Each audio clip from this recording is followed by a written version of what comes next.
Oke, halo guys, dengan Julio di sini. Hari ini adalah video perdana dan video pertama gue di channel gue. Jadi, kenapa sih gue tiba-tiba buat channel YouTube tanpa alasan? Sebenarnya tuh ada alasannya karena most of the time, kebanyakan dalam keseharian gue tuh, gue memang ada sempat ngurusin uang, gue juga ada beberapa kali manage uang orang juga, dan yang menarik tuh gak sedikit orang-orang yang nanya ke gue pertanyaan yang sama dan diulang-ulang. Jadi gue pikir kenapa gak gue buatin sebuah channel di mana gue menjawab pertanyaan tersebut tapi langsung ke banyak orang sekaligus. Kayak contoh mungkin ada yang nanya, gue kalau punya uang sekarang berapa, gue pengen taruh di mana ya? Kenapa reksadana ini beda sama reksadana itu padahal sama-sama di aplikasi yang sama? Nah, sebenarnya tuh gue pribadi nyadar banget bahwa kesulitan anak muda maupun kesulitan kebanyakan orang, gak cuma anak muda doang, itu banyak banget yang lagi hari-hari ini tuh fokus juga untuk ngurusin uang mereka tapi seringkali bingung sama jalan mana yang mereka harus pilih. Dan gue berharap dengan channel ini gue bisa jawab pertanyaan-pertanyaan kayak gitu. Dan itulah kenapa topik pertama dari video ini itu adalah sebenarnya kenapa kita harus melek finansial dan kenapa kalau semakin lu muda semakin lu perlu mesti tahu tentang hal ini. Intinya sih financial literacy ataupun melek finansial itu dapat diartikan sebagai hal atau gabungan daripada skill set dan pengetahuan di mana orang jadi mampu mengambil keputusan yang tepat dalam mengelola uangnya. Dan itu tuh bisa goes along the way, itu bisa bawa teman-teman pergi sangat jauh ke tempat-tempat yang teman-teman gak pernah duga. Memang gue pribadi juga bukan orang yang punya kantor di mega center Kuningan atau apapun sejenisnya, enggak. Tapi sejauh ini gue udah ngadapin banyak banget financial storm dalam hidup gue dan segala prinsip ini itu bantu gue sampai hari ini dan gue pengen banget berbagi ke teman-teman. Anggap aja gue cuma kayak temen ngopi yang suka sharing kepada teman-teman semua gitu. Nah, jadi alasannya kenapa harus melek finansial itu sebenarnya mudah banget teman-teman.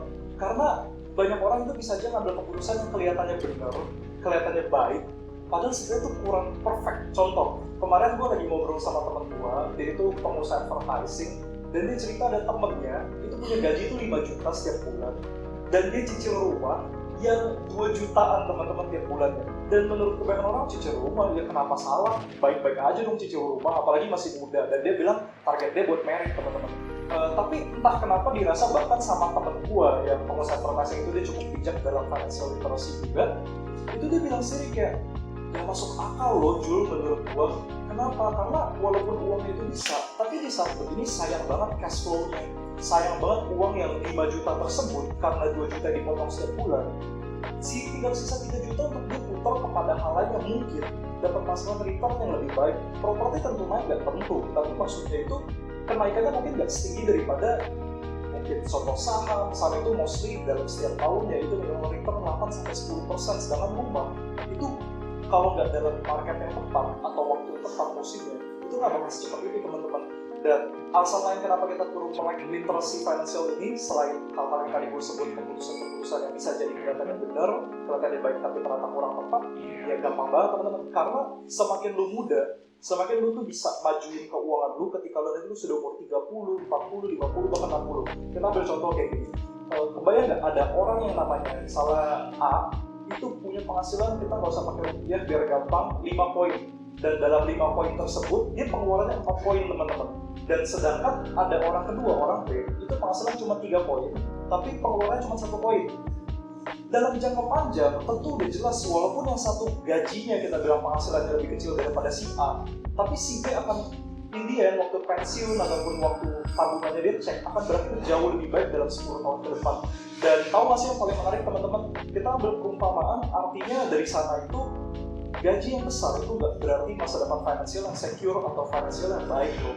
Dalam artian seberapa kita mampu kelola uang kita itu lebih matters daripada penghasilan kita berapa jumlahnya. Jadi bahkan orang yang mungkin penghasilan cuma 2 juta versus orang yang kerja 5 juta teman-teman, itu nggak berarti pasti di akhir punya tabungan yang lebih gede. Gak ada yang tahu kecuali mereka bisa manage. Itulah pentingnya kenapa melek finansial. Dan yang paling menakjubkan, kenapa harus mulai dari semakin muda dan kenapa channel ini gue pengen dorong terutama untuk anak muda. Karena gampangnya gini loh, kalau andai kata, ini simulasi kalian bisa cek sendiri dengan kalkulator. Kalau kalian tabung di awal 1 juta rupiah dan tiap bulan kalian tambahin 100 ribu dari umur 20 ke 60, di umur 60 teman-teman akan ngasilin 155 juta 896 ribu dan 477 perak. Kalau nggak salah angkanya kira-kira seperti itu, tapi intinya angka 155 jutanya itu sudah pasti. Dan menariknya tau gak sih teman-teman, kalau teman-teman teman-teman itu cek di akhir umur 60 setelah 30 tahun kemudian dengan bunga 5%, tadi gue lupa sebut, tapi bunganya 5% per tahun, itu tuh teman-teman cuma nabung sebenarnya 49 juta. Jadi dari bunganya doang yang 5% per tahun, teman-teman udah dapat 106 jutaan.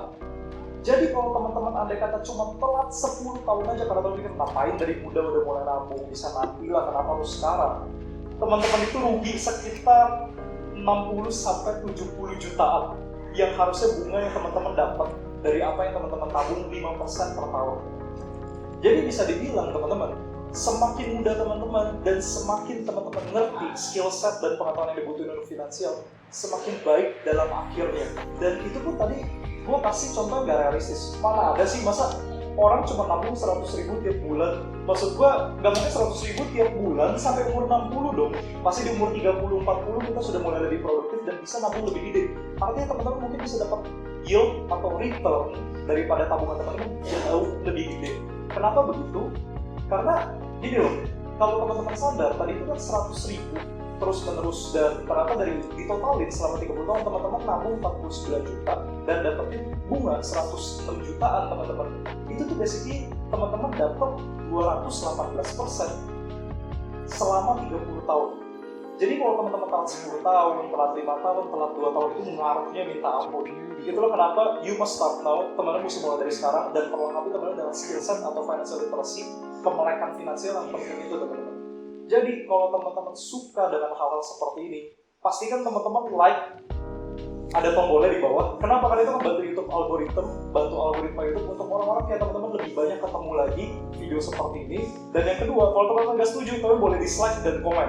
Karena feedback dari teman-teman itu bantu banget, dan siapa tahu ada pertanyaan dari teman-teman bisa saya jawab. Jadi coba teman-teman itu komen di bawah, boleh mungkin pertanyaan atau ketidaksetujuan teman-teman atau kenapa malah teman-teman setuju, ini penting. Dan pastikan kalau teman-teman suka dengan konten-konten yang providing value financial, teman-teman mesti subscribe. Thank you ya atas waktunya.